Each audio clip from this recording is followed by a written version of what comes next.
Beleza, vamos mais uma aula de biologia. A penúltima aula de biologia eu falei sobre o fim da abiogênese depois do experimento de Louis Pasteur.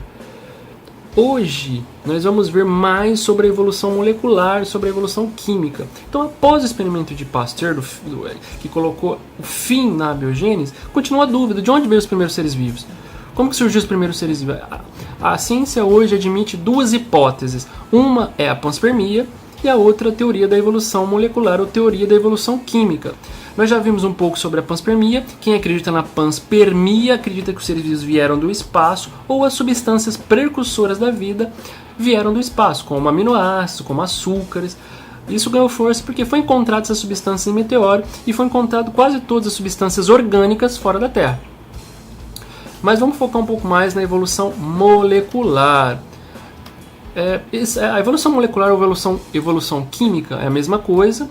Evolução molecular ou evolução química foi proposto primeiro por Thomas Huxley no século XIX e foi retomado por John Borden S. Haldane e Alexander Ivanovich Oparin na década de 1920, por volta de 1929, então eles propuseram essa teoria da evolução química. Segundo eles, a Terra primitiva, 4 bilhões de anos atrás, por aí, recebia muitos meteoros, muitos asteroides, havia muitas erupções vulcânicas que jogavam gases na atmosfera, chovia muito e a Terra era muito quente, então chovia e evaporava a água, chovia e evaporava o tempo todo, erupções vulcânicas e as rochas derretendo. Muitos relâmpagos, muita radiação solar, porque não havia oxigênio, não havia camada de ozônio para proteger contra os raios ultravioletas.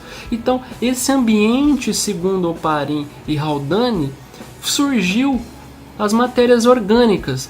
Esses gases que eram jogados pelas erupções vulcânicas eram do tipo metano, CH4, amônia, NH3, gás hidrogênio, H2, tinha o vapor de água, tinha a água também, e tinha gás carbônico também. Então, essas moléculas, se você observar essas moléculas, que eu vou deixar em slide aqui para vocês, elas têm os átomos que formam as moléculas da vida. E nesse ambiente da Terra primitiva, com muita chuva, muitas descargas elétricas, muita radiação quente, uma água quente ali formando um lago primitivo, um mar primitivo quente, raso.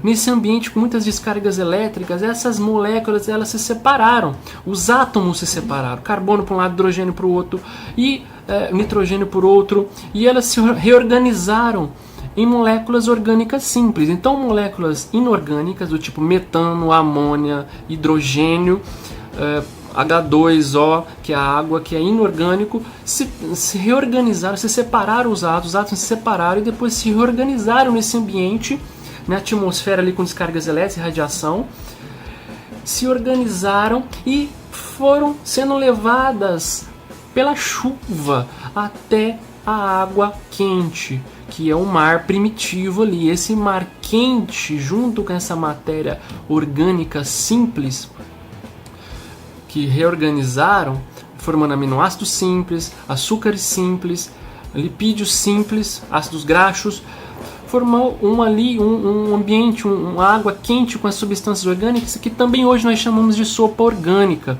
Então, a teoria da evolução molecular, também ali podemos chamar, nesse caso, essa teoria do Oparin e Haldane como sopa orgânica, teoria da sopa orgânica, porque formou ali um mar, uma água ali, com um monte de substâncias orgânicas ali, simples, e um ambiente quente.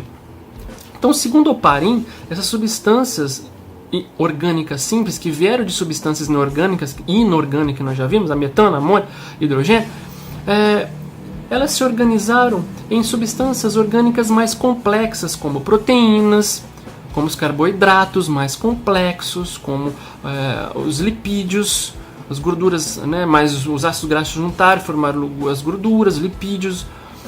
E depois nesse ambiente, formou as substâncias precursoras da vida, que segundo o Oparin ali são os coacervados. Então, os coacervados, a partir dessas substâncias orgânicas ali, foi formado, ou lipossomos, são isolados, são matérias orgânicas, como umas bolinhas que eu vou colocar aqui, bolhas ali, que são matérias orgânicas que elas se isolaram do ambiente externo.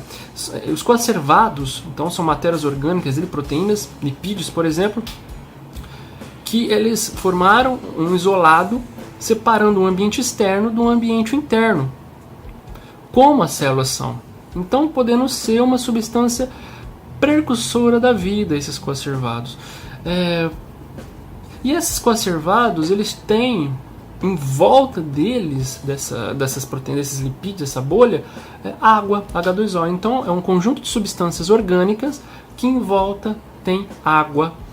Okay? No próximo vídeo eu vou falar do experimento de Stanley Miller, que testa essa hipótese de Oparin e Haldane. Obrigado. E por favor, acesse o canal Setor da Biologia no YouTube e dê um joinha lá, ajude-nos. Obrigado.